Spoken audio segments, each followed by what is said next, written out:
because now I want to quickly as I can, and try not to ramble on too long, I want to go through every single character in this roster and what changes they've received.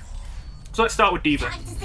It's actually really convenient that D.Va is the very first one on the menu, because D.Va is probably the one I want to talk about first, because she is, without question, the single strongest character in the game right now. I think that overall, the on-launch balance is surprisingly good. You know, usually you'd expect on launch the balance would be garbage. I think that for the most part, most characters are pretty well balanced. I think there's literally one character in this game right now which I think is actually just unplayable if you want to win. And I think there's a handful of characters that are so strong that if you're playing like for keeps, if you're tryharding, if you're in competitive, you kind of need to play them. But even then, every single character in the game besides that one that I mentioned, I think is actually unplayable. If you're just really good with that character, I think you can make them work in competitive. So that's a good thing. That being said, say hello to the most stupidly broken character in the game right now, D.Va. Why is she stupidly broken? Well, you know, I don't think anyone really saw it coming that D.Va would be this strong. I had my predictions about which tanks would be strong in Overwatch 2, and I was right about almost every prediction I made, and D.Va was the one I was wrong on, because I thought D.Va was going to be mid. I saw some people saying she was going to be awful. I thought she'd be better than awful, but I thought she'd just be eh. I thought that she would struggle to kill in Overwatch 2, and I thought that she would mostly just be useful because the fact that she's highly mobile and has defense matrix means that she's one of the only tanks that will still be able to simultaneously be making space on the front line while being able to snap back to their back line and use defense matrix to save their supports. I don't think there's many tanks in the game right now who are able to multitask and both make space and defend their supports. I think only D.Va and Wrecking Ball can do that reliably, and maybe Winston if you're good with Winston. Actually, Sigma can too, because he's got Rock. He can defend supports with Rock while holding the front line with Barrier. So those are probably my four that I'd pick. I don't really think any of these other tanks are very good for doing both making space and defending their back line. I think that Roadhog's good for defending the back line, but bad for making space. And I think all the rest of these ones are only really good for the front line and not so much defending their back line. Actually, maybe Zarya is decent for it. So maybe half of them, maybe these five. Either way, point is, I thought that D.Va would be decent just because she could multitask. She's so mobile that she could easily move from the front line to the back line, so she could kind of deal with both. But I thought that her damage would be terrible. I thought she'd struggle to kill. I thought that she'd be an enormous bullet sponge that would just get shot down easily. And then, just before release came, at the end of the last beta, they gave her some buffs. I say some buffs. They really buffed the hell out of her. So, let's start with the smallest one. Her micro missiles, I believe, do more damage now. Which, that might not seem like much, but still, it's kind of impressive you can take more than half their health now with one micro missile usage. That is with direct hits, though, in fairness. Her boosters got a small damage boost. I say small, it's actually quite significant, but numerically it's small. It used to deal 10 damage when you bashed into someone, now it deals 25. As well as that, you can see I was meleeing there. This does 30 damage instantly. This isn't new. Every character can do this anyway. Usually, if you do that while flying, it instantly cancels your flight. But they also changed it so that now, if you melee while flying, you continue flying, which means you can double melee. Now, you might be thinking, that's not a lot of damage there. Why wouldn't you just shoot? Well, you got to remember that we're currently shooting big, easy-to-shoot trading robots. If you've got a Genji who's like on the last bit of health, running away, trying to get to their supports, and you desperately want to finish them off, there's a good chance that if you're just spraying and, like, you can't get your hits landed. So the fact that now you get an extra 15 damage off the bash just for running into him, and then get to melee in midair for another 30, and then also get another 30 afterwards that he can't dodge with another melee, that means you can effectively deal 85 damage to a target even if you're not able to shoot them for whatever reason. So, yeah, that's pretty good for finishing off low health, extremely slippery targets like Tracer and Genji. So, yeah, that's quite nice. But I've been saving the big changes for last. Well, I say there's multiple. Okay. Defense Matrix. Initiating Defense Matrix. Oh my god. So when I heard that Defense Matrix was going from having 3 seconds duration instead of 2 seconds when at full charge, I was thinking to myself, that sounds good, but like, I don't know, people kind of blow this out of proportion. It's just 1 extra second. My god, I was wrong. I clearly don't play D.Va enough. Neutralizing projectiles. This long defense matrix, D.Va's practically unkillable. I'll get more into why in a moment. But if you don't already know, Defense Matrix is one of the strongest defensive abilities in the game. I mean, it deletes an infinite amount of damage as long as it's something that Defense Matrix can delete, and as long as you have the Defense Matrix up. I mean, I think that speaks for itself. Anyway, and then there's one last change, which I haven't heard people talk about much, but I think this is actually huge. I think the biggest thing that people underestimate in Overwatch is pellet spread. In any character who has random spread, like D.Va, you can see if I fire at this wall, the bullets randomly spread within that circle. They do not fire exactly where I'm pointing the crosshair. A lot of characters work like this. Of course, Reaper with his shotguns will, and to a lesser extent, there's even spread on characters like, a good example would be Wrecking Ball. He's a hit scan, he's pretty accurate, but you'll see he's not 100% accurate. You can see it is straying a little bit from where I point that. Anyway, so here's the thing with D.Va. D.Va's damage seems to be garbage. At least, I'd have to step further back than I would otherwise, because it's in Overwatch 1, it was obviously wider. But yeah, they basically tightened the spread a lot.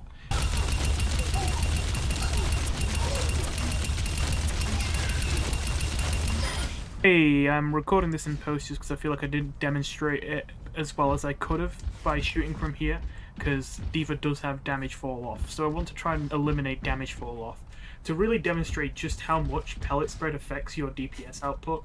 Let me use it on this Widowmaker. Now, Widowmaker's obviously a pretty thin target, so it's kind of difficult for me to get all my shots to land. So even though I'm definitely close enough that I'm not going to have damage fall off, you're going to see if I try and shoot one of these robots from about the same distance, they die pretty quick. You need aim training. But for a thin target, which like doesn't get hit by anywhere near as much of the pellets, even if the crosshair's right on them, I don't actually get a lot of damage out of it. It takes a while. And unfortunately, without Overwatch 1 footage, it's kind of hard to demonstrate just how much this new spread change really shakes things up. But you can see that having all your pellets matters so much that, honestly, I think that I will kill this Widowmaker faster just by standing right up close to them and body-shotting them than I would by standing at medium range and trying to headshot them. So, just a second. Quick. And from about over here, but aiming for the head. I'll admit, they were actually closer together than I thought, but that definitely took longer. So yeah, you can see just how much spread matters. And of course, to really put in perspective just how much damage you get when your spread isn't an issue, if you can actually get close enough to someone to be constantly headshotting them with D.Va without any of the pellets missing, then my god. People just explode. 1, 2, 3, 4, melee, dead. Did I even work on the Widowmaker? I know they've got a smaller head. Yeah, that does work on the Widowmaker. If you watch here, in both scenarios I'm going to aim for the head, so if there wasn't any issue with spread, then I would be dealing the same amount of damage here as I did here than if I did this. Again, it's pellet spread. It's the fact that when I shoot from here, a whole bunch of the shotgun pellets miss, whereas when I get close enough that the circle completely encompasses their head, one shot. I don't know if what I'm explaining is like super obvious to a lot of people, but I just want to go through it thoroughly because I feel like people don't bring this up that often, but I think it's actually like a really important thing to keep in mind, especially in Overwatch, but also in a lot of other shooter games, just to keep in mind the kind of potential spread of your weapon. So the fact that they made her spread tighter is actually huge. She does so much more damage now. Wow, but before... cringe. I couldn't interrupt that voice line. Before, in Overwatch 1, if I wanted to shoot this training robot down from here, I would probably need to hold this shooting down for like a good 2-3 seconds. Yeah, that's huge. Another thing is, if you didn't know, no matter which tank in the game you play, for the most part, there aren't any tanks that are good for dealing with flying enemies like Pharah or Echo. Or Mercy, I guess, if they're following a Pharah or whatever. And the only two who are really alright is Wrecking Ball, because it's a hit scan, but even then, as you saw, he's got a bit of spread, he's not 100% accurate. He can bash them mid-air, but obviously it's kind of hard to finish them off. Or D.Va. And D.Va was usually the best pick in Overwatch 1, but even still, it was hard to kill flying enemies as D.Va. If you saw one in the sky and just started flying up to them and shooting them, you usually get a lot of damage on them, but unless you had a teammate also firing on them to finish them off, you usually just wouldn't kill them off the spot right there, especially if they had a Mercy pocket. Now, oh my god. I can just see Pharah in the air, even with a mercy pocket, and just be like, I don't think you should be there. Flies directly into your face and pelts all those bullets into you, and yeah, they just die. Seriously. Like, in Overwatch 1, I could basically never kill a Pharah mid-air as D.Va. I was really bad at it. Overwatch 2, I just fly directly at them and they die. It happens every time. I don't think I've literally failed to kill one once, even from full health, even with a mercy pocket. You just fly directly at them and shoot and they die. And that's all just the reduced spread. Like, seriously, reduced spread is an enormous change. Way bigger than you think. So yeah. Not to mention, I haven't even mentioned yet. You might be thinking, well, okay, this does seem quite strong, but surely D.Va's still going to be a bit fragile, because she doesn't have a full-on shield like Reinhardt. Like, yeah, defense matrix is strong, but you can't hold it up forever, can you? And, I mean, 650 health is a lot, but, I mean, health goes so quickly when there's multiple enemies shooting on you. Does it really matter? It does. I'll tell you why. So, 2 reasons. First of all, armor has been buffed massively in Overwatch 2, and I couldn't be happier. Armor in Overwatch 1 was garbage. You probably kept forgetting armor existed. You probably don't know exactly what it did. What it did was, whenever you took damage in Overwatch 1 from any source, if you had armor health take damage instead of normal health, you would take 5 less damage. Unless it was 10 or less damage, in which case it would halve it, because obviously they didn't want 5 damage attacks dealing 0 damage. So yeah, it basically just made things deal 5 less damage. That's garbage. It basically made you a hard counter to characters like Reaper or Tracer, who have multiple pellets or really fast-firing guns, but garbage against, like, most other characters. A great example would be, if there's a Tracer trying to shoot you down, and you're D.Va, in Overwatch 1, where you had 600 health, not 650, and half of it was armor, if you were in that situation, the Tracer would have to deal 900 damage to kill you. Wow, that's quite good. Armor is pretty good, I guess. But then if it was the McCree who was just firing at you, you would only need to land 6 shots to get through your armor, and that means that you would only be reducing 30 damage, meaning you would only have an effective HP pool of 630. A measly extra 30 health. Not a lot, really, is it? So that's why armor was garbage in Overwatch 1, is because it only really hard countered a small pool of characters who shot lots of little shots, and was garbage against most others. In Overwatch 2, they did the change they should have done in the first place and just made it simpler. They just made it now, so no matter what the damage number is, it always halves it. That is huge, because it means that I effectively do not have 650 health right now. Because of the armor, my effective HP is 975. Yeah. So I've got 975 health, I charge it, I start firing on the enemies, I'm literally inside their team, I'm getting blasted to hell and back, right? Nope, defense matrix. Oh, but your defense matrix ran out. No, I'm out. I'm fine. I'm alive. Yep, you could just get out like that. Note that Boosters has a 4-second cooldown, so you can literally just be like, okay, charge in, charge the enemy's backline, kill one of their supports, everyone else is shooting me, defense matrix comes up, and fly away. You have 1,000 health, amazing damage, 3 seconds of invincibility, essentially, with defense matrix, and then the ability to run away every 4 seconds. Yeah, I think I made my point. D.Va's extremely strong right now. That being said, I actually don't have that much of a problem with this, because D.Va's fun. I obviously want it to be nerfed, but it's not like, oh my god, she's ruining the game, nerf her, god damn it. You know, I'm not mad about it. I just think, yeah, she's a bit too strong. It's going to be fun playing D.Va for a bit, and I'm going to be, you know, fine with it when D.Va gets nerfed. And conveniently enough, again, most of the first few ones here are the most interesting ones to talk about. Doomfist. Okay, I am not just going to kiss the ass of Overwatch 2 in this video. This is the main one I'm going to be negative about. You know when I said there's only one character in the entire game who I think is so bad that they're basically unplayable if you actually want to win games right now? That's Doomfist. So, Doomfist became a tank instead of a DPS. Lots of people are complaining about this. Lots of people are saying, oh my god, how could Doomfist be a tank and all that. I'm not going to lie. I think conceptually, like just the idea, this is an amazing idea. Because, first of all, I already thought that Doomfist was going to be a tank ages ago, before he was added to the game, when we knew he was going to be added, but we hadn't seen him yet, we just saw silhouettes. I thought he was going to be a tank, and I thought he was, like, going to kind of be, like, almost like the counterpart to Reinhardt with his giant shield, and Doomfist with his giant fist and all that. But, of course, he ended up being a DPS. Now, if you didn't know, Doomfist is a very polarizing character in Overwatch. Now, I'm not a pro Doomfist by any means, but the main reason why is he's actually one of the most mobile characters in the game because of a tech called punch cancelling. Well, actually, I don't know if that's the proper name, but that's what I've called it. There's probably another name that actual Doomfist pros give it. But it's essentially, you charge at your punch, and then you jump halfway through, and it launches you forward, and you get speed. And you're thinking, okay, is that it?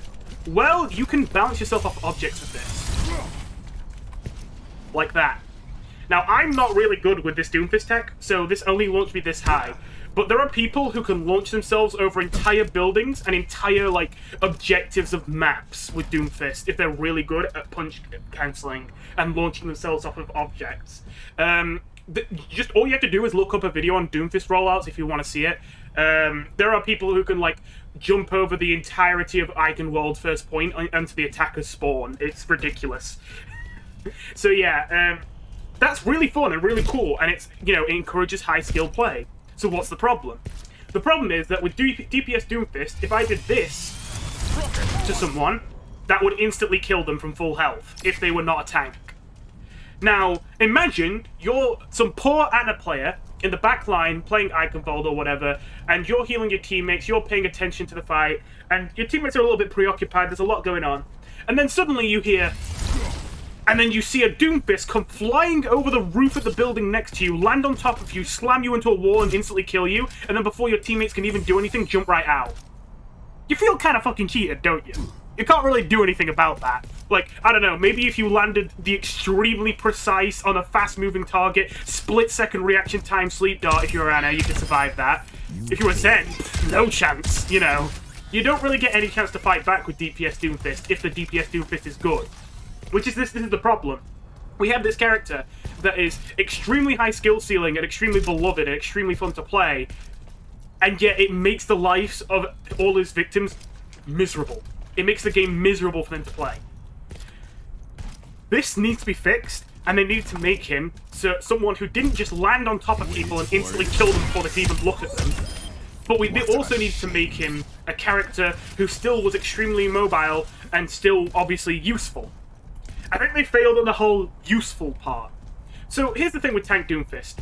I have to get into a little bit about what the job of tanks even is, which I've already explained a bit.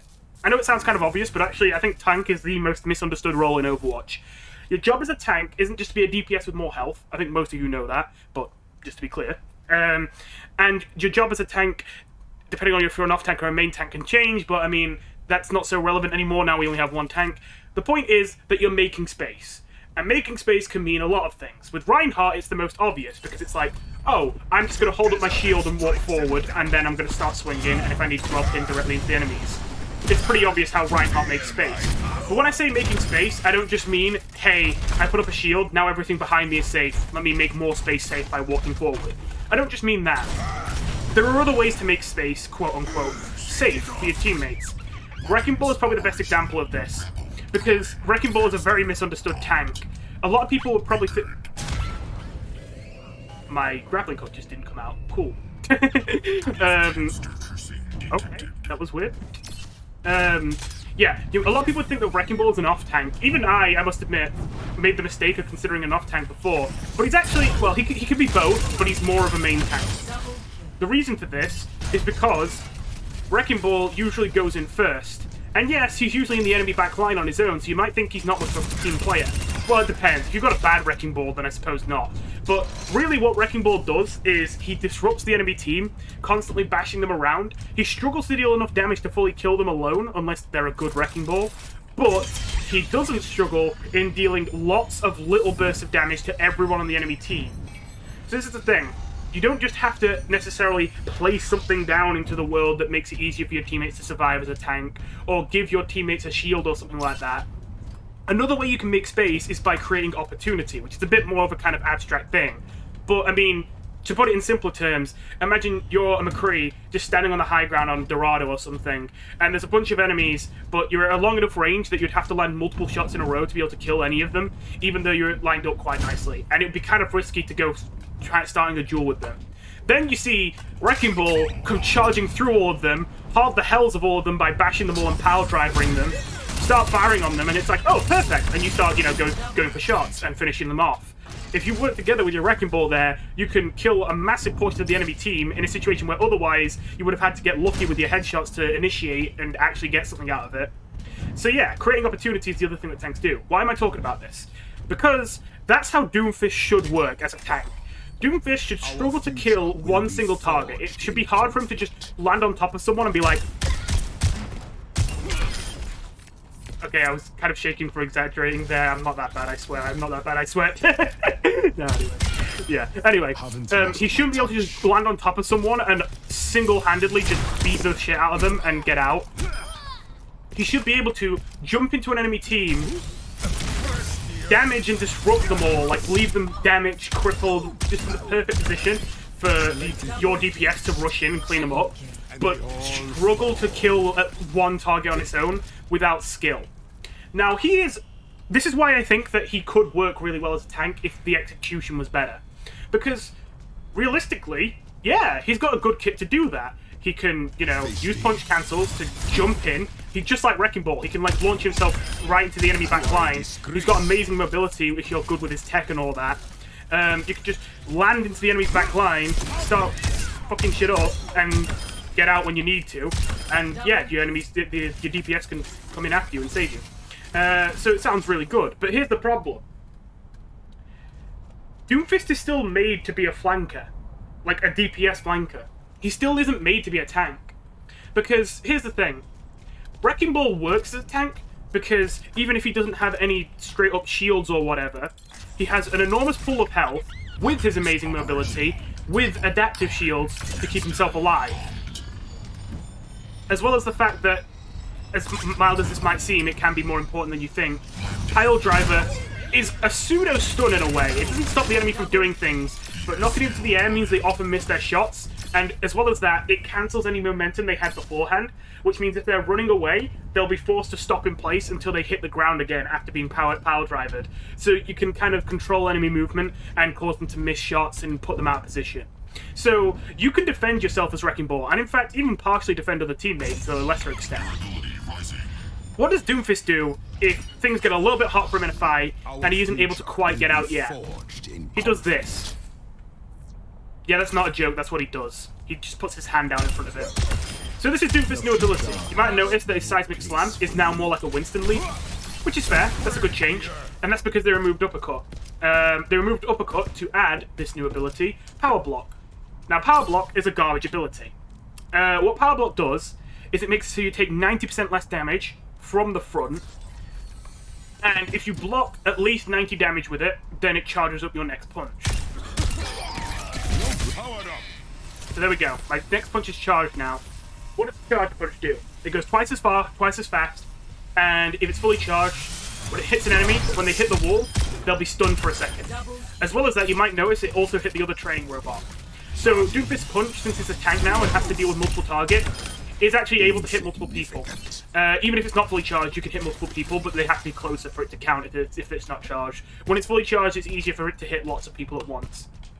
So don't get me wrong, I love the idea of punch being used as a short duration stun tool that's good for putting enemies out of position or, you know, interrupting their attacks.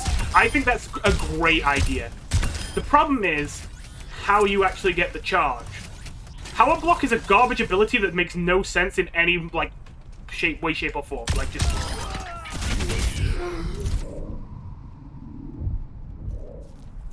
Yeah, it only works from the front, as I say. I guess I was too far forward there. God damn it. Okay, there we go.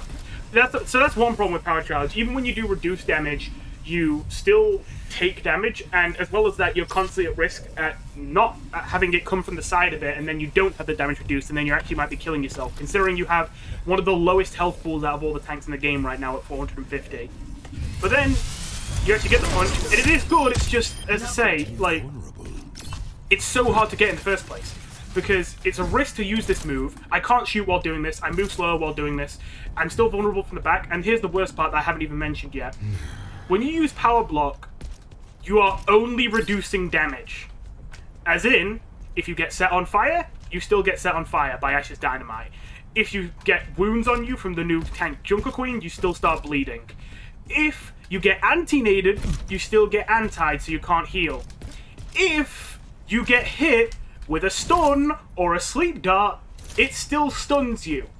Now, I did say there are much less stuns in the game, but that doesn't mean there's no stuns. The second you put your fist out with power block, all the enemies can see that you're blocking, and what they're either going to do is stop shooting you because they know you just want the fist charge, or they're going to pump you full of sleep darts, javelins, rocks, hooks if they're Roadhog. You're going to get destroyed. So yeah, this is my main problem. My main two problems with Tank Doomfist are, I think he could work if they, one, made his power block actually a decent and usable ability that isn't ridiculously easily countered by anyone who's played this game for more than 2 hours. Or at least make it so you don't have to use power block to get fist charge, like some other way to get it. And the other thing is his ultimate, Meteor Strike. Meteor Strike! Meteor Strike is already a really weak ultimate in Overwatch 1, and it's even worse in Overwatch 2. Why run? You see, in Overwatch 2, they made it so that it deals less damage on the outer ring and more damage in the inner ring. Now, it's already insanely hard to actually get someone to be stupid enough to be hit by the center of Meteor Strike, unless they're being booped or something else is going on that's making it so they can't really get away.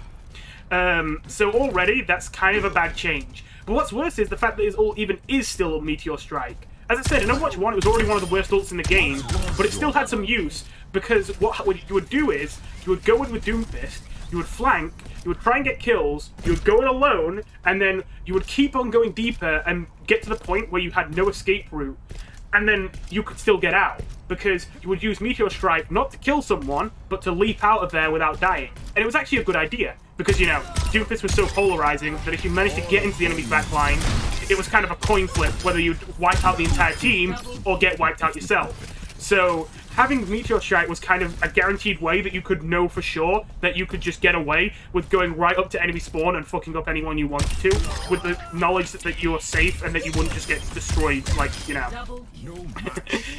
So yeah, you could just get out safely. The other thing it was good for is, of course, Doomfist is garbage without his abilities. So what you would do is, you would use all of his abilities, it's like, oh shit, I have nothing, I'm danger. Meteor Strike. Hey, I've got my abilities back, I'm gonna land that down now and start fighting again. Yeah, so those are the two big problems I have, and there's one last one. The Doomfist was already insanely weak in both of the betas. I'm so surprised they never buffed him. But the one thing that made him playable in those betas was that the new slam brought with it new movement tech. A lot of new movement tech. And as someone who actually went out my way to learn that movement tech, I'm pretty mad that they removed all of his new movement tech on release. I assume they just considered it a bug. But, ugh. So you used to be able to, while you're on a slope, if you use Seismic Slam, you get this interesting thing where you, instead of having an arc where you would kind of go up and like then go down, you would float just above the floor, and then all your momentum would just push you forward, which means you would go forward and further faster than you would normally. As well as that, you would still be above the ground and you would still land eventually, and it's kind of like you have an invisible ceiling above you, and there's still a force trying to push you upwards, but that invisible ceiling is stopping Doomfist from actually moving upwards. But yeah, it meant that you could stay close to the ground while slamming, while also meaning you could slam further and faster, while also meaning that you could combine it with bunny hops to get an extremely long slam. Because if you press jump just as you land with slam, you can bunny hop it and get an extra leap before the slam lands. And that means, you have to do it frame perfectly, I think, but that means that if you did a stair slam, as it was called, by starting to slam on a slope, and then bunny hopped it, you would get a slam that was about triple the length of a normal one, that would launch you forward at light speed, and it was amazing to use. And you had full, like, control of where to turn the slam while doing it. It would, like, if you turned right, all your forward momentum would start pointing right. So that meant that literally on the new map Midtown in New York, I've been able to, I wish I could, I'd have to set up a custom game, but if I wanted to show it, but I managed to go from under that bridge in the second point all the way to the enemy town hall in one slam. That's how good this tech was. It was so cool. And they removed it all. They removed all of it. Ah! So yeah, Doomfist right now has nothing but mobility. His damage is garbage, his survivability is garbage, he provides almost nothing for the team. He is just garbage all over. He's really, really, really, really bad. There is no reason to play him, except his mobility. Only if you want to play a highly mobile character, why wouldn't you play Wrecking Ball? And if you want to play a highly mobile character that deals damage, then why would you not just play D.Va? Yeah, Doomfist is in a sad spot. Oh well, let's go talk about Junker Queen now. My throne is where I say it is. Junker Queen is one of the most fun characters that we've had in recent memory. I don't think there's a single person who dislikes playing Junker Queen out there. She is so fun. Okay, so Junker Queen is an interesting type of tank. She's kind of almost a new type of tank. I don't think we really have a word for it yet, but a lot of people are describing her as brawly.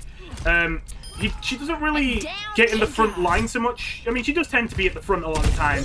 It's more that she tends to kind of walk into fights that your teammates are already having and give them help that makes it easier for them to finish off those fights or win. Or sometimes she's the one who initiates the fights and the DPS follows up. Usually your whole team is playing around Junker Queen, but not necessarily behind Junker Queen. As you can see, Junker Queen has the least health out of any tank in the game at 425, but that's actually well justified, because her whole deal is that almost all of her attacks that involve anything sharp will cause the enemy to start bleeding, and if they start bleeding, they take 15 damage over time, which isn't a lot, but it also self-heals you. So I guess I'm going to take some damage. Like that. If I go up to and melee this training bot, for one, because I'm using a knife, my melee does plus 15 damage. But also, it makes them bleed. Oh, no, wait. It's 30 damage, but then it's 15 from the bleed. So yeah, sorry, not this 15 damage. But you can see I healed 15 health.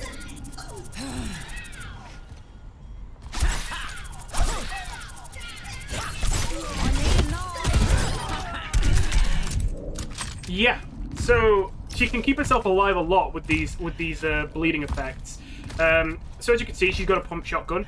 It's got a nice spread, to be honest. It's tighter than Roadhog's for sure, which is good. So she can be used at kind of medium range. She's obviously best at close range, but this is usable at medium range. This probably looks very good right now because these training bots have very big and easy to shoot heads. But the main problem with Junker Queen is that she's very hard to kill, but she's very bad at killing, at least alone. Because if I'm standing at a medium range, that's like with headshots. Boys, should have listened.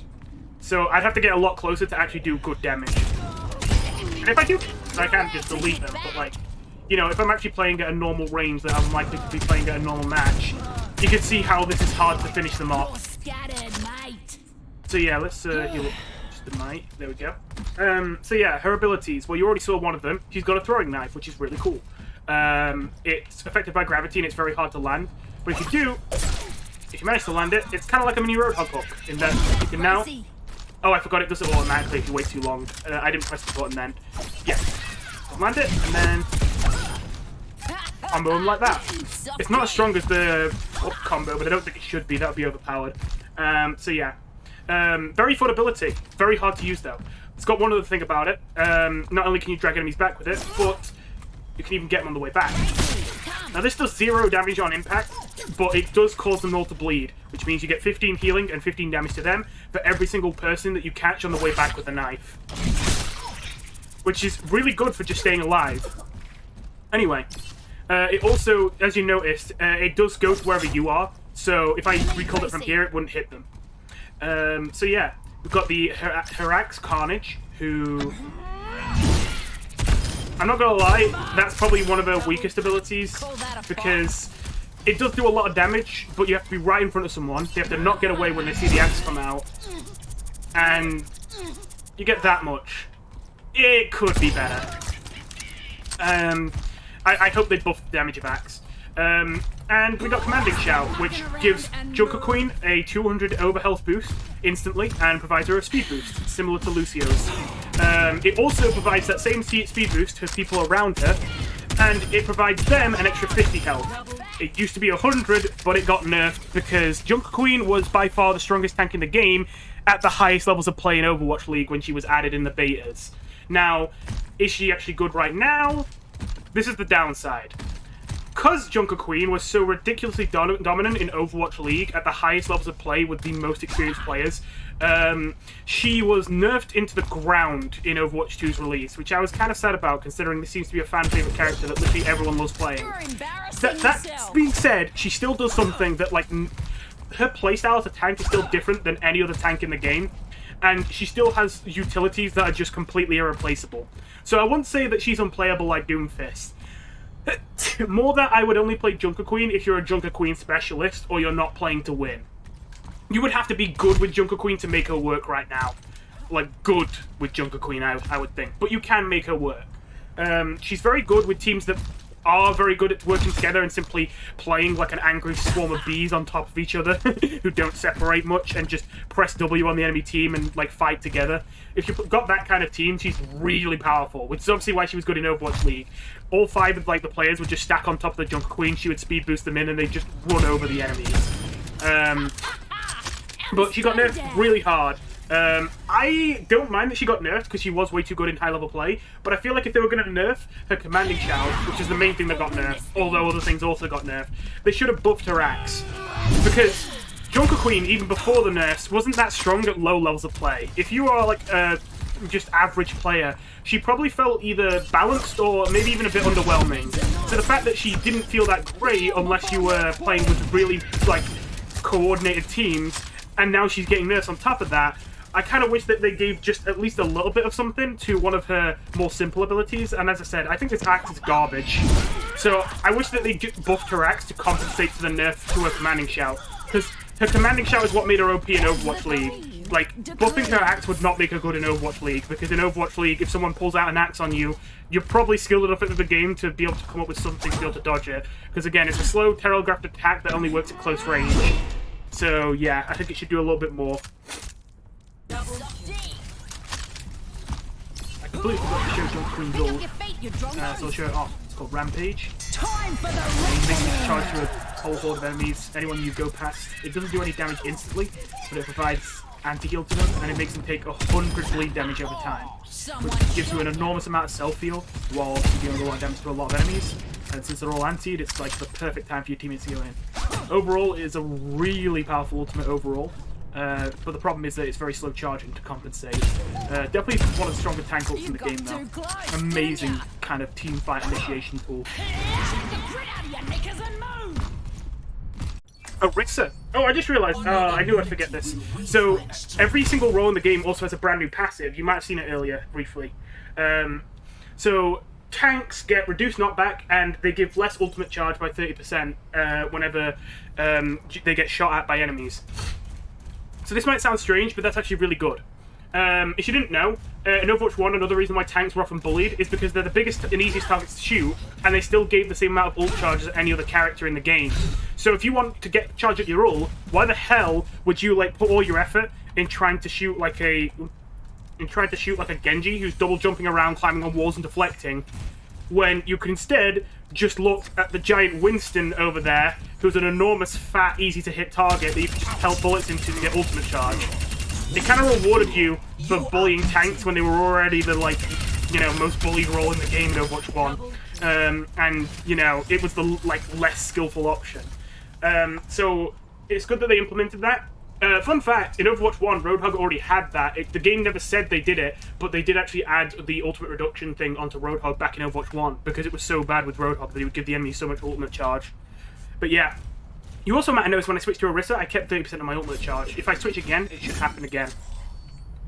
Yeah, that's a new thing that everyone can do. In the betas, it was exclusive to damaged characters, but they changed it now. Damaged characters got a different passive of their own, and now every character in the game can keep 30% of their ultimate charge when you swap, which is very nice. A maximum of 30%. The reason why it said 28 there is because Orisa's ultimate is more expensive than Doomfist's, and it's like in the points that like add up to your ultimate. So yeah. Anyway, so yeah, Orisa. Orisa's basically a new character, like actually a brand new character. You see, Orisa in Overwatch 1 was considered one of the least fun characters in the game to play, super annoying to play against, just super boring, and just encouraged you to set up a fortress and just sit there. Now, personally, I did kind of like Orisa in Overwatch 1, but I feel like all the nerfs neutered her, and in fairness, the nerfs probably were justified, because at the highest levels of play she was doing really well. So, yeah, I kind of agree with changing her. Part of me wishes for the old Orisa from Overwatch 1 back, but overall, I can't lie. In terms of just objective value rather than subjective, yeah, this is a more fun character than Orisa in Overwatch 1. So, Orisa in Overwatch 2 is another tank that's kind of unique. She doesn't have much in terms of outright defending her team, but she's just very good at charging in and being the first to initiate a fight. So, as you can see, she's got 550 health now. A lot of that is armor, so her effective health, I think that's 300 armor.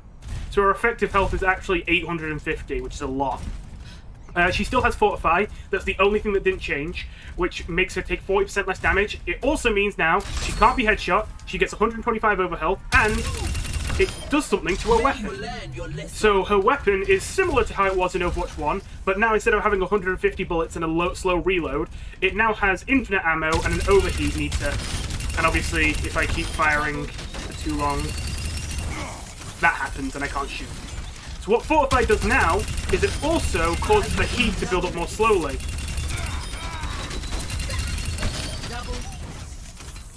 So yeah. So that's Fortify, and that's a weapon. The main way that she negates damage, besides Fortify, is Javelin Spin, which anything that is shot into the spinning Javelin gets deleted. If it's something that can be deleted. It's the same rules as things like Sigma's Suck and D.Va's Defense Matrix. But yes, the Javelin pushes enemies like that, does a small amount of damage. It's good for knocking them off the map. It's good for keeping yourself alive. It also makes you move a small amount faster if you're moving forward, but slower if you're moving backward. So yeah. Pretty useful ability. And Javelin Throw. This is the main thing that really defines Orisa now. So I believe the Javelin does 60 damage on impact, and then if it knocks them into a wall like Doomfist's Punch, it deals an extra 40. It also stuns them for half a second. So Orisa's an interesting character now. I would say she's kind of like a hybrid, in a weird way, between Roadhog and Junker Queen, in that she comes in and she starts fights, and the way that she survives those fights is more simply landing javelins. Because here's the thing, Fortify reduces the damage you take, but it doesn't stop the damage you take. If there's enough people shooting at you, you can die while fortified. As well as that, Javelin Spin does negate all the damage you take, but lasts about a second and then takes about 7 to come back. So a lot of people have been saying that Orisa feels unkillable and needs nerfs, but the general consensus is that most people who say that are very new to the game. I hate to be that guy, but it's so true. Like, I've never struggled killing an Orisa in this game so far. At least, like, not particularly compared to other tanks like D.Va.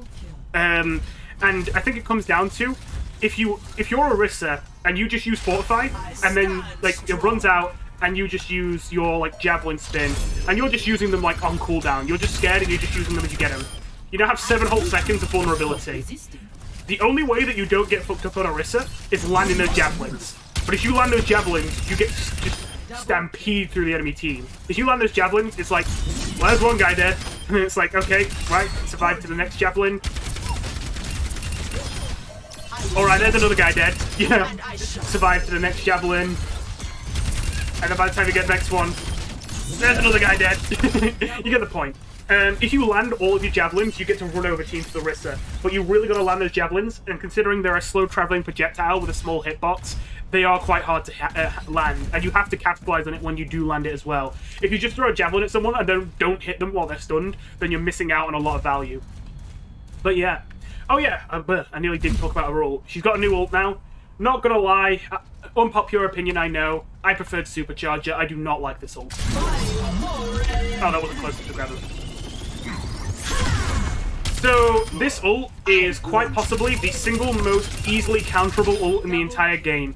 More so than Rocket Barrage with Pharah, more so than, I don't know, Death Blossom, whatever. More so than High Noon. I think this ult is literally harder to actually land without getting countered than High Noon is. I don't know why High Noon was the first one I thought of. So let me explain it in better detail. So, what this does, as you saw, is it pulls all enemies in towards you when you first do it within that range. And it starts charging up. Now, I can press this as early as I want, and the earlier I press it, the less damage it does. It does not do a lot of damage if you just press it quickly. Now, here's the problem.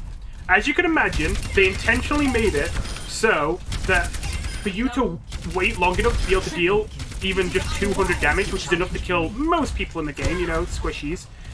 They made it intentionally so if you wait that long, that any normal person can escape your ult by literally fucking walking away from it. I'm not kidding. They don't have to use any abilities. They just walk away from it and they dodge your ult. The only way you can guarantee you'll hit them with their ult is to slam before you're going to do enough damage to kill anyone except maybe a Tracer. So yeah, That's pretty bad. But hey, you can do other things to keep them stuck in your ult, right? Like, sort of? You gotta remember that walking away from this ult isn't the only way to counter it. There are multiple ways to counter this ult. A lot of them, actually. They could just walk out of it, or, you know, while I'm standing here, vulnerable, they could just pelt a million bullets into me and kill me while I can't move. Because I can't move while doing that. I can't move. Now, in fairness, it does automatically activate Fortify on you while using your ult to help with that, without using your Fortify cooldown. But yes, you are 100% able to still be shot while you are ulting. And even though you can't be stunned because you're fortified, and Fortify prevents that, it does make it so that you can still be antied or set on fire or, you know, made to bleed by Junker Queen. So, yeah, you are still very killable while using your ult. So you have an ult that deals very low damage if you don't use it instantly. If you want to deal any significant amount of damage with it, you're forced to have your teammates cooperate with you, and it's an absolute necessity that, like, they go out of their way to make sure the enemies don't escape the ult. Like, you'd have to have a Mei wall them off or something, or you'd have to have, a sim teleport you in so they're not ready or whatever. You know, you'd have to have something, like, elaborate like that, which you don't really get with randoms. You need like a friend that you actually have comms with on your team to help out with that. So it's got all those downsides, and even then, like, I think genuinely the best use for it is to just go up to a choke, press it, let everyone escape, and then just stand there. Because you're at least making it so they can't get through that choke if it's an important timing, and if they try to come through, you can instantly kill them with a slam. Seriously, I actually think that's the best thing to do with that ult most of the time. Now, in fairness, all that bad stuff said about it, there is one way you can use it that's still very effective. Now, in fairness, this applies to almost every ult in the game, but I will admit it's especially good with Orisa's. Nano Boost. Nano Boost is very good with Orisa's ult, because with the 50% damage boost from Nano Boost, you can actually slam and kill most 200 health characters before they can escape the circle, if you get the timing right. You got to get the timing right, though, because it's a small window. And on top of that, if they have any kind of movement ability, like if it's a McCree and they dodge roll out the way, yeah, they're surviving that. So, even with Nano Boost, yes, it can then wipe out, like, squishies easily, but that's only assuming that they don't react fast enough and they don't have a movement ability to get out. If they have any movement ability, they can still get away. So yeah, Orisa's ult, kinda bad. Kinda garbage. Kind of actually genuinely maybe the worst ult in the game. Like, actually. Reinhardt. Together then strikes him down.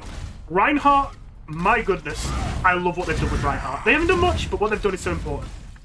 Okay, I'll get the bad thing out of the way first, actually. They nerfed his shield. They didn't want shields to be as good in Overwatch 1, sorry, in Overwatch 2, because in Overwatch 1, double shield was the meta when they last left it without, like, any updates. And so it was the meta for 3 years, and everyone hates double shield now. So I kind of get it. They don't want to have shields be super good, so they nerfed his shield. I do think this is a bit much, because playing Reinhardt now, my shield breaks all the time. Like, my shield breaks like 10 times a game. I usually still get out alive, but my god, yeah, his shield is frail now. But aside from that, he is much tankier on his own. I mentioned armor matters a lot right now. So I believe his effective HP right now, I think it's a 300-325 split. So that would be 950 health I have right now. I have 950 health, effectively. Yeah, so I can just walk at people and swing. And it will take a while for people to kill me if they don't focus me or if they don't have an Ana to sleep and anti-nade me. As well as that, Pin got changed massively for the better. So it got a nerf and a buff, but the buff is much more important than the nerf, so don't worry. So basically, Pin got 2 buffs, really. One is that it can be steered more strongly now. The other is that it can be cancelled at any time, which is really nice. That allows you to be much more mobile as Ryan. The nerf is that when you pin someone and smash them into a wall, you no longer deal 350 damage, which is what it used to. You now deal 225, which means you can one-shot most people. You can still one-shot a McCree with it. You can still one-shot a Widow or whatever.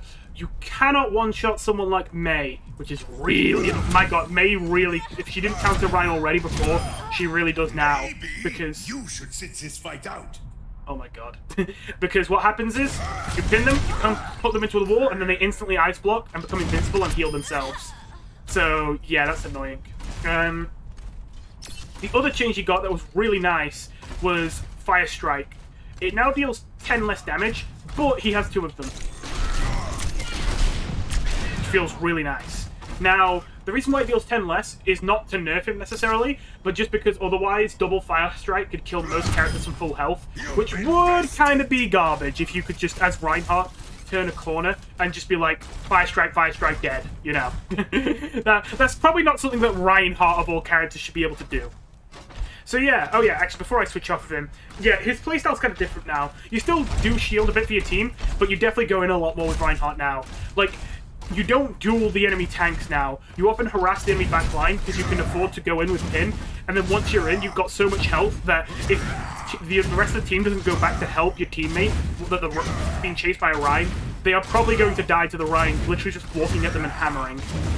So yeah, Rein's in a very nice spot right now, where he's simultaneously really good and really bad. But that is a good spot, because it means that Rein is good when he has a team that supports him, or he's on a map that's good for Rein. Rein is really bad when he's on a map that's bad for Rein, with a team that doesn't really support Rein very much. But, hey, I think that's how Rein's supposed to be. I think that's fine. He's generally probably averages out to like a mid-tier probably at the moment, which is fine. Apocalypse ain't over. Roadhog is interesting right now. So if you didn't know, we all hate Roadhog right now. At least we did in Overwatch 1. Roadhog got buffed to hell and back because he was the most useless tank by far in Overwatch League, at least at the highest levels of play. However, that's because Roadhog doesn't really provide anything for his team, except sometimes hooking someone to save one of their supports in the back line. Other than that, he's just a really strong on his own character. Which means, of course, he's going to be bad in Overwatch League, because in Overwatch League, every player is communicating, and like there's an enormous level of teamwork involved. So why would you play the tank, whose specialty is playing without teamwork, and still being able to do well without teamwork? So yeah, they kept buffing him, which people didn't like, and yeah, then he became the second best tank in the game, second to Sigma, if you were playing competitive, like, normally, even at the highest of ranks. Like, he only wasn't good in Overwatch League. Like, even at Grandmaster, Hog was destroying. And that wasn't really very fun. Because, well, I know that you probably don't think about that much. Like, you're just like, yeah, well, of course, you can one-shot with Hook. That's, like, Hog's whole thing. But, you know, there's an Overwatch YouTuber called Flats who really put something in perspective for me. Going back to Reinhardt for a second, he plays a lot of Reinhardt. Now, if Reinhardt wants to one-shot kill someone, bear in mind that in Overwatch 1, he couldn't cancel his pin, and he could barely steer it. He would have to pin someone, which would mean doing this. Now remember, assume you're actually playing with high-level players, they would have to either not hear that loud "ha!", not hear that massive rocket sound as you come barreling down after them, not stun you in the time that this massive target is barreling directly at you, not sleep you, not freeze you, not jump out the way, and after all that, you get to instantly kill one person. Hog, if he wants to instantly kill one person, oh hello. Meanwhile, if Hog wants to instantly kill one person, hello, dead. Dead. By the way, you might be thinking, wait, does this gun actually do that much damage? Oh yeah, it does that much damage. Let me put it in perspective right now. Let me put another Roadhog here. Roadhog's 700 health, as you can tell.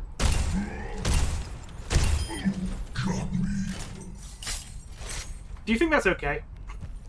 Do you think that is okay? So yes, in fairness, this only works extremely close range. If I do it from here, much worse. But you get the point, like, Jesus. Like, just a moment.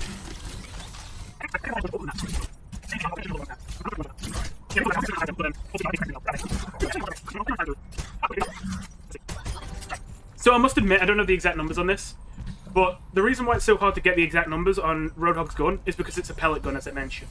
Like, you can see it's got all these pellets, and you have to add up the damage of all those pellets. And not all of those pellets tend to hit.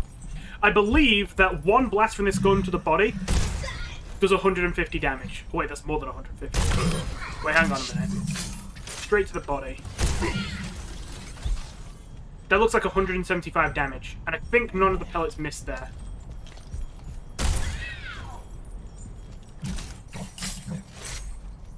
That's probably more than 175, actually. How many of these bars are there? 1, 2, 3, 4, 5, 6, 7, 8.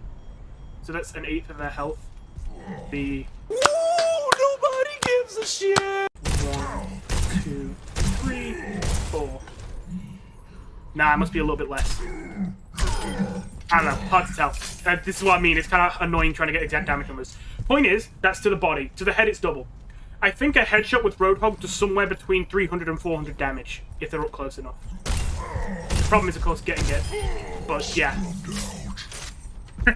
I'm not sure if there's anyone in the game with a head big enough that you can get all the pellets to headshot, because the pellets just spread so far.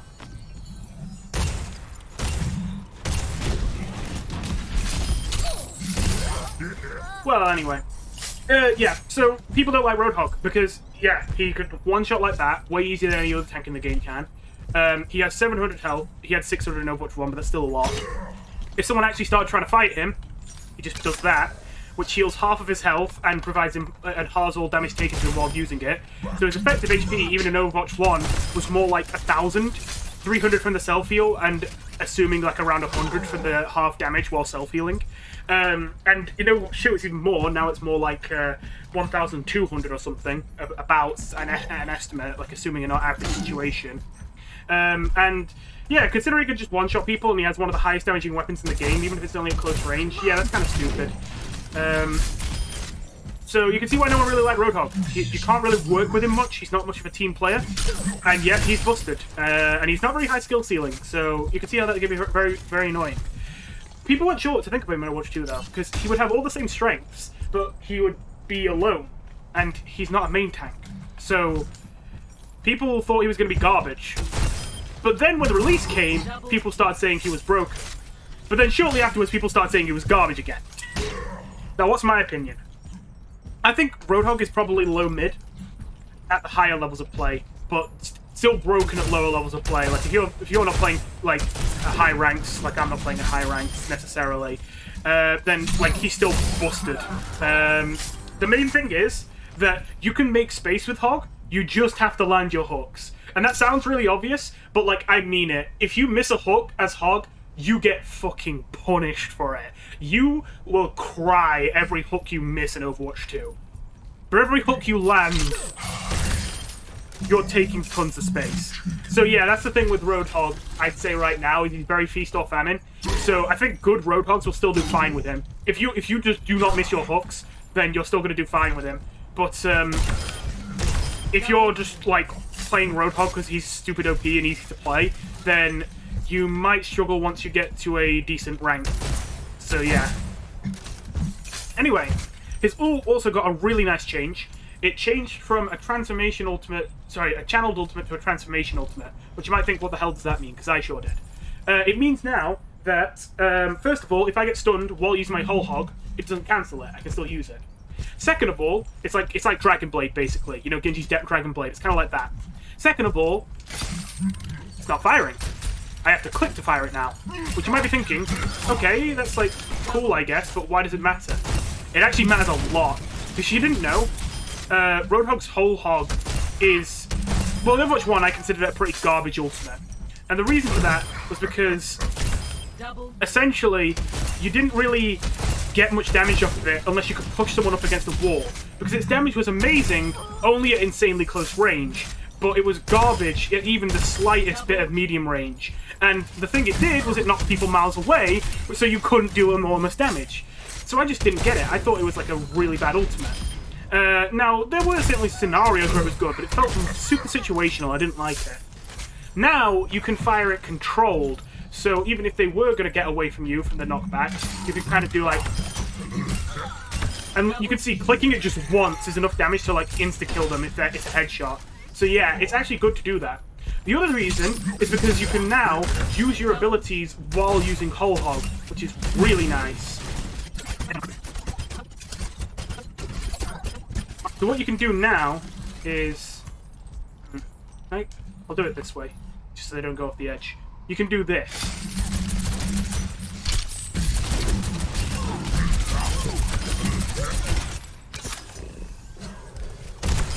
Which is really nice.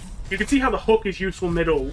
The self-heal is less useful, but it's good that you can do it because it stops yourself from dying, but it does mean you're wasting time you could be using your ultimate. So yeah, that's Roadhog. Just land your hooks, forehead. That's all I can really say. Sigma. Not received many changes. He was the strongest tank already in Overwatch 1. He's still good in Overwatch 2 because he has received nothing but buffs, even if they aren't super big buffs. So, I was really caught off guard straight away by the fact that one of Sigma's buffs is that his shield now regenerates health while recalled faster than it used to. The reason I'm surprised is because with Reinhardt, they nerfed his shield health and made his shield recharge slower. But with Sigma, they made it recharge faster? When Sigma is the better shield tank out of the two of them. I mean, I'm not too mad because I like playing Sigma, and I like his shield. But I'm very confused, I will admit. Either way, yeah, Sigma is really strong because he's one of the only tanks with a shield now that's actually good. Orisa doesn't have a shield anymore, and Reinhardt's shield got nerfed to hell and back. So yeah, he's the only one with a good shield left. Anyway, his rock got buffed. It used to actually deal a very small amount of damage in Overwatch 1, even though the stun was useful. Now it does, I believe, 90 damage on impact. So Potential. That's why that's important. Wasted. The reason why 90 damage is important is because I believe that these spheres, although they can do splash damage, if it's a direct hit, they deal 55 each. And there's 2 at a time, that's 110 damage, plus rock, 90 dead. Brute force. Which, considering rock stuns for half a second, well, I can demonstrate exactly what I mean, even though I think you know what I'm getting at. Let me just wait for it to recharge. Hello, Anna. Are you having a good day? I don't think you are. Okay, well, if you didn't glitch onto the rail there, I might have been alright. God damn it. Okay. There we go. Yeah, you can just do that. Which is pretty funny. As you can see, he also got his health buff to 550 from 400. And yeah, other than that, he's still the same absolutely badass tank that he was before. Not really much difference in the way he plays. And his ult is still the fucking coolest ult in Overwatch history.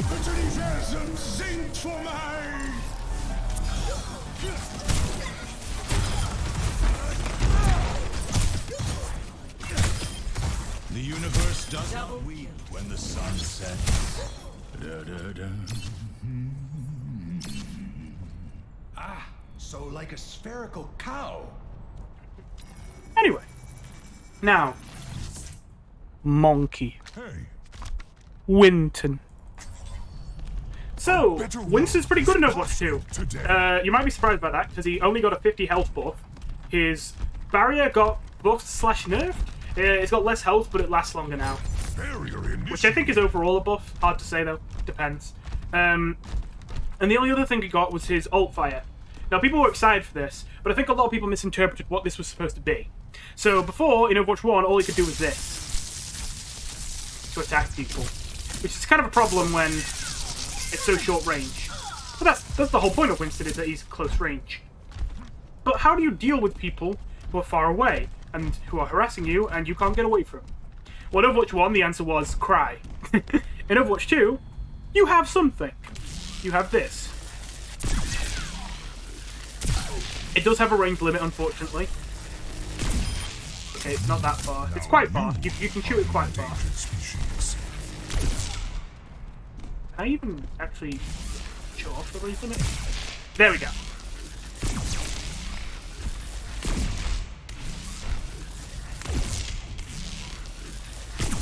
Yeah, so you can see how long the range limit is. Pretty good range, though. Now, you might be thinking, what was the problem with that?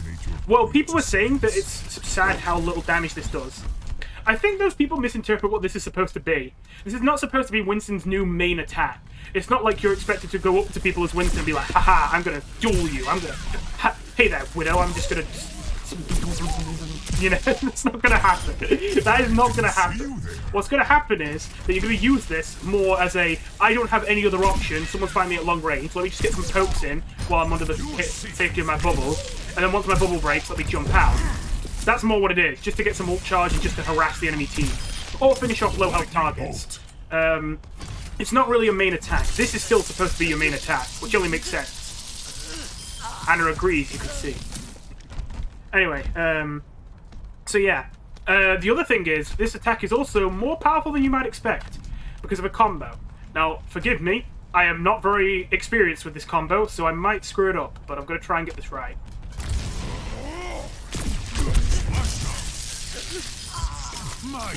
They died pretty fast, didn't they? So let me explain this.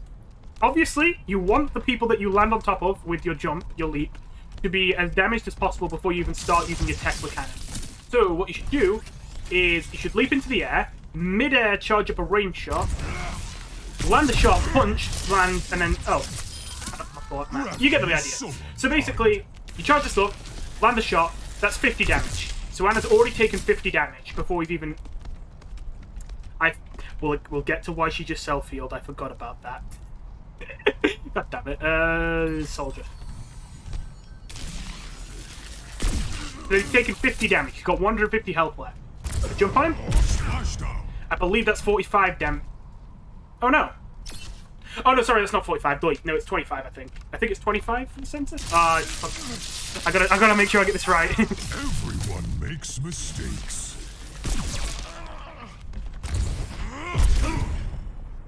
Oh, it is. Okay, yeah. So it's 50 if it's bang on the center. Oh, damn! I didn't know being at the center was so important.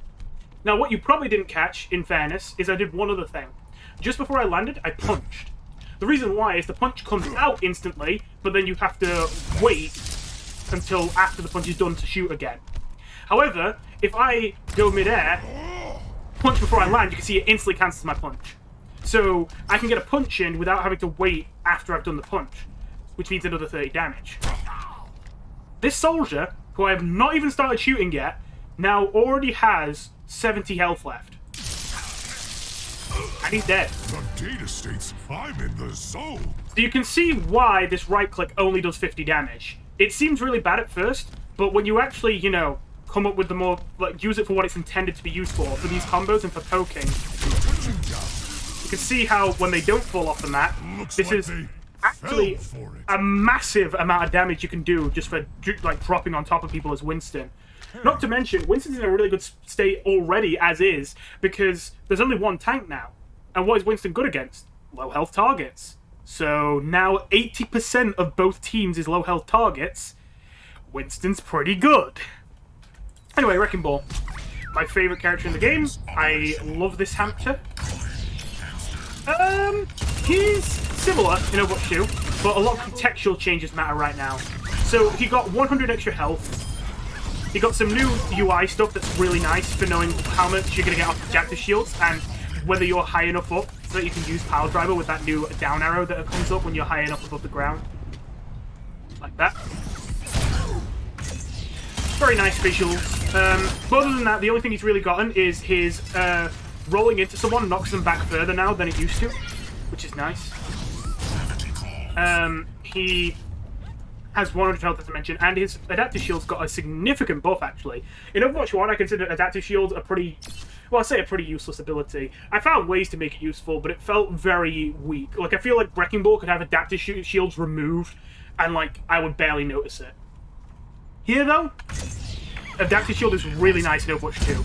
It's got a longer range, which is good, because it had a pitiful range in Overwatch 1, but when it was considered that an enemy was close enough to you, that you would get the health bonus. And now, instead of giving 75 plus another 75 for every nearby enemy, it now gives 100 plus another 100 for every nearby enemy. Now, there's only 5 people per team now, but that means if I did have 5 people standing right next to each other here, that I could have up to 1,300 health. And then 100 of that health is armor, which means I really have 1,400 health. So Wrecking Ball now has no stuns to stop him, is the fastest character in the game, is borderline unkillable, and his damage might not still be great, but that can be overcome with good skill since his weapons are hit scans and the spread on them is quite minimal. So, yeah, you might be thinking, damn, Wrecking Ball seems really good. Like, I made the prediction he was going to be amazing at Overwatch 2 and people were sleeping on him. What happened? Because he's not good right... Well, he's not bad, but he's not good right now. He's, like, just alright. Why is that? I think it came down to 2 really unfortunate factors. One of those being that, well, just before the release of Overwatch 2, like right at the end of the last beta, Wrecking Ball received their sudden, out of nowhere, 2 nerfs. One of them was direct and one of them was indirect. One of them was that his adaptive shields used to give 125 health per tick. Now it only gives 100, but that's still a lot. The more important one was an indirect nerf. It wasn't aimed at Wrecking Ball, but I think it affects Wrecking Ball the most. And that is overhealth. So, overhealth in Overwatch is kind of new. In Overwatch 1, it wasn't green, and it had a different name, and there were multiple kinds of overhealth. And it got really confusing because there were like way too many types of overhealth, and every type of overhealth had different rules and all that. And there was even some situations where there was types of overhealth that used the exact same color in the health bar but behaved differently, which was especially confusing. For example, the blue overhealth that Lucio and Sigma get from like their abilities is the exact same blue as the blue on the Adaptive Shield's blue overhealth, but Adaptive Shield gives ult charge in Overwatch 1, whereas Lucio and Sigma's overhealth doesn't, despite the fact they're literally the same color. You can see why they wanted to just get rid of all the overhealth types and just make them have one overhealth type, this green type. Just put them all in one.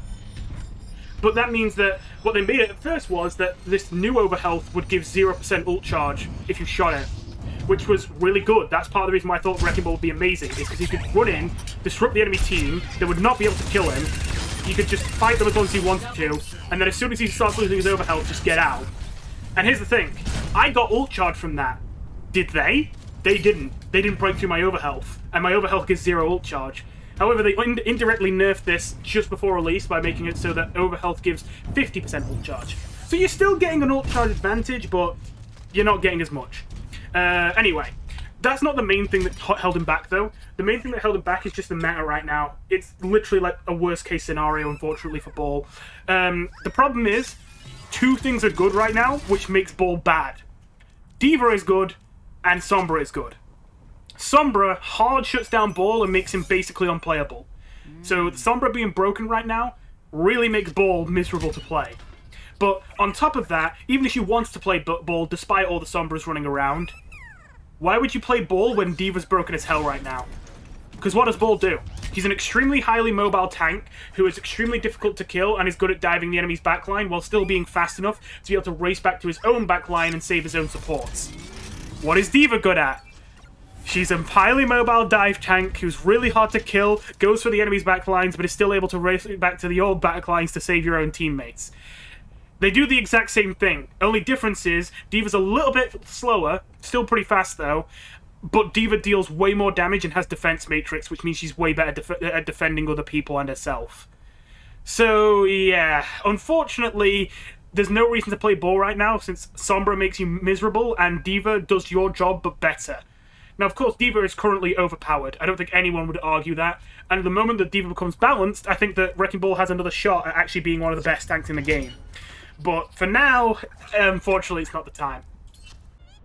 I said I don't want to re-record this last one with Zarya, because, well, to be honest, I feel like I didn't really say much with Zarya. I didn't feel like I had much to say when I first recorded the segment on Zarya. I kind of just did it because she was the only tank I hadn't really covered, and, you know, why stop now? But to be honest, she also felt like the only tank I really didn't have anything to say about. That's partially down to the fact that she's received barely any changes compared to her Overwatch 1 version, but also partially down to the fact that when I first played her right at the start, at launch, she just felt kind of okay to me. But then I started hearing people saying she's broken and one of the best in the game, and not just like random people whose opinions I wouldn't take seriously, but a lot of people, even higher skill level players.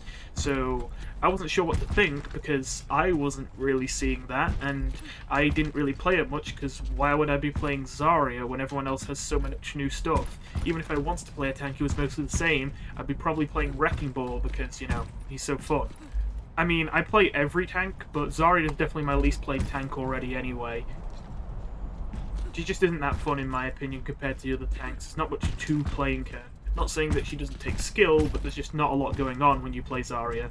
Anyway, all that said, I was saying that I hear that she's overpowered, but I'm not sure what to think because I haven't felt that playing her. Now that I've played her a bit more, not that much still, but more, yeah, I can feel it. She is definitely crazy powerful. There's even a decent amount of people now who think that Zarya is better than D.Va. I'm not sure if she is, but I definitely see more Zarya around than D.Va at the moment. And I think that that partially is down to the fact that although both Zarya and D.Va are really strong, and D.Va might be stronger than Zarya, out of the two of them, Zarya counters D.Va. So, you know, if you've got two really strong characters to pick from that both might be the best in the game, and one of them hard counters the other, yeah, people are going to be picking Zarya more. Anyway, so why is Zarya so good?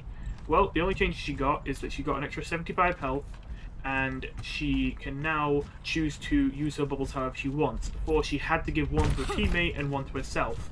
Now she can give 2 to teammates if she wants to, or when they recharge, I could give both to myself if I wanted to. This makes it easier to get charged because, well, it's just more convenient, and also because obviously it's easier to get charged when you're shielding yourself, so you will often be using 2 bubbles on yourself.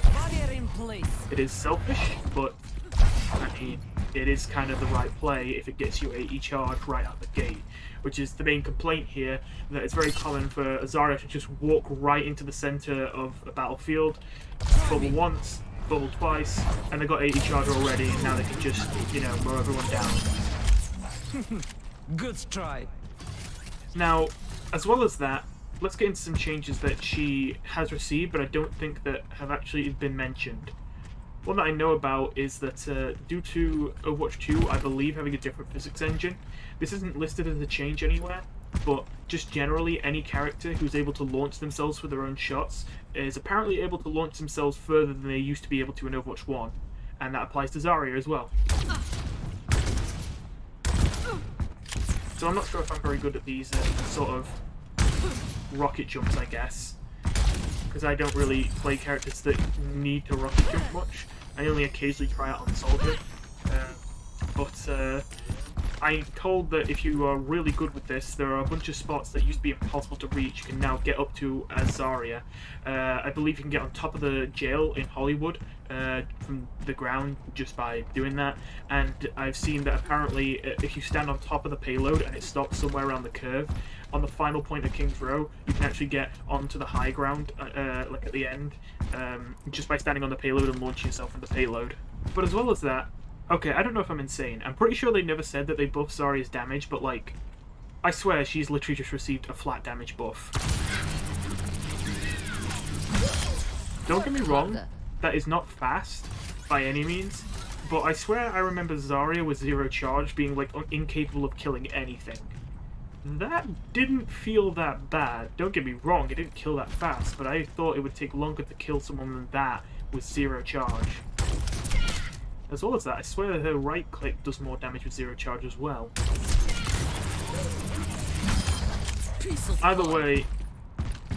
Either way, she's clearly seeing a lot of use at high level play. Seems like she's very popular in Overwatch League at the moment. She just...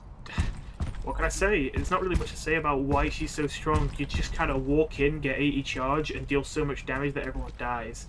I was hesitant to say that she was OP, despite everyone saying it at first, just because even though I could believe it, I didn't feel it, as I say, playing her the first time I played her, and I didn't really play her much else. And whenever I went up against Zaryas that were destroying us, to me it kind of felt almost the same as back when I used to get destroyed by Bastions, where it's like, I feel like it's just because we aren't taking opportunities. I feel like we had chances to kill the Zarya, but our team just didn't capitalize on those opportunities, and that it's a lack of teamwork that's making us get rolled by the Zarya, and that if, you know, we were just better and we just were more coordinated, we could deal with her.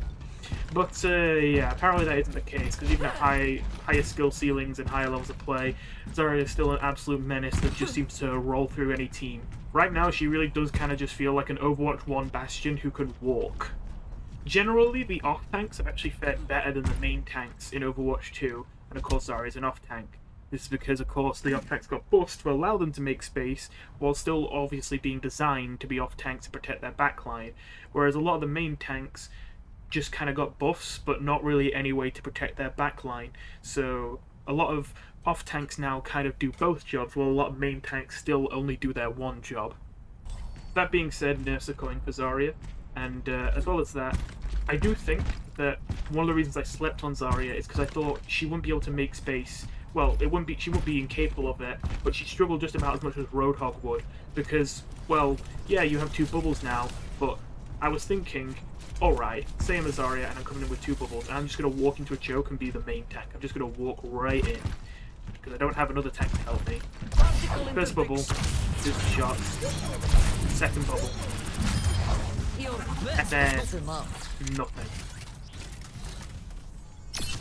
No abilities for that long. And then even when I get another one, it's going to be that long before I get another one. I was thinking that's going to be too long to wait with literally no abilities, and with nothing else at your disposal except maybe your ult if you've got it charged, I thought this would be really rough. But quite simply, high charge Zarya, it's really easy to get high charge right now, and she just deals so much damage that you don't really need any space making abilities. You just need charge, and once you have charge, you make space just by looking at enemies and vaporizing them in under a second by having them be in your field of view. So yeah, Zarya kind of busted right now. Looking a bit more forward to seeing her get nerfed, just because I think she's a bit less fun compared to most tanks, and I think that the way that she is strong at the moment is just very boring and straightforward. It's just quite simply, she just deals too much damage, and if you ever get a chance to kill her, she just... Barrier in place. And if one barrier isn't enough, then... And then you've got a very small time window to actually do something about that before. Try me. Yeah, it's pretty tough to deal with Zarya. Bearing in mind that they're almost always going to have two supports constantly on their back pocketing them, it's so hard to get an opportunity to go in against a Zarya. Anyway, that'll do it for the tanks. This will probably be the longest segment, even though there's a lot more DPS to talk about, just because I have a lot to say about tanks. As I say, I think they're the most misunderstood role in the game. I think they've received the most drastic design changes in Overwatch 2, and obviously I play them a whole hell of a lot. Thank you for watching, and I'll see you in the next video where I cover the DPS heroes.